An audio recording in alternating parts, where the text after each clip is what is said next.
Komishanka doorashooyinka Somaliland ayaa soo gabagabeeyay wajigii koobaad ee diiwaangelinta codbixiyayaasha Somaliland oo ka socday gobolka Sanaag iyo qaybo kamid ah gobolka Badhan. Cabdikariin Yaasiin Sheekh Dalmar oo kamid ah komishineerada heer qaran oo warbaahinta kula hadlay gudaha magaalada Cerigabo ayaa faahfaahin ka bixiyay deegaano dhowr ah oo lagu daray waqti dheeraada. Bismillahir Rahmaanir Rahiim. Waxa maanta waa Arbaca 13 January 2021 inoo dhamaaday dhammaan diiwaangelintii ka socotay Jamhuuriyadda Somaliland oo ay ugu dambeysay clusterkan afraad oo aynu ku suganahay maanta oo ah gobolka Sanaag iyo gobolka Sool.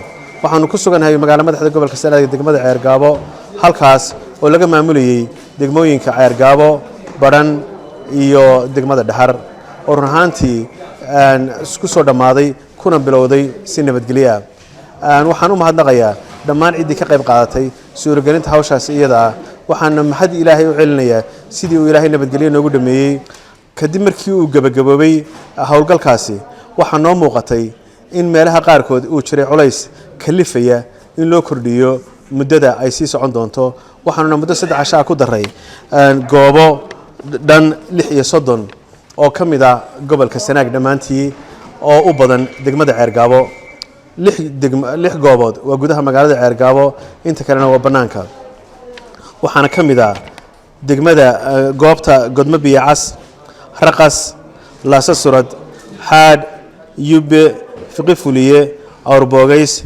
Kulmiye, Carmale, Cilaamo, Daryale, Kamuuda, Madarmoge, Maydh, Cirshiida, Dhabqadood, Bixindhalaax, Yufle, Godcaanood, Goof, Durdur, Marawade, Xabowga, Dhadhiindhaq, Ceeryaan A, Ceeryaan B, Jiidali, Kulaal, Dabablehe, Ilad Garood.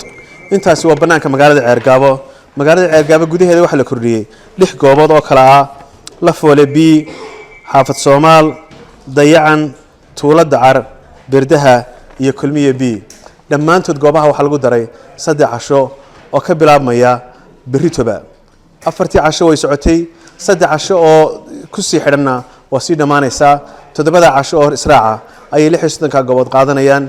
Ilaahay waxaan ka baryaynaa inuu sidii nabadgelyada hore nooga soo dhameeyo kuwa nooga soo dhameeyo mahadana Ilaahay baale waxaan u mahadnaqayaa dhammaan intii ka qayb qaadatay iyo intii soo agaasintay iyo intii noo garab taagneed muddada iyada ah sidii hawshu socotay. waxaan kale u mahadnaqayaa shaqaalihii komishanka doorashooyinka qaranka ee ka socday xarunta guud iyo kuwii gobolka Sanaag iyo gobolka Sool labadaba oo run ahaantii u guntaday hawshaas iyada ah.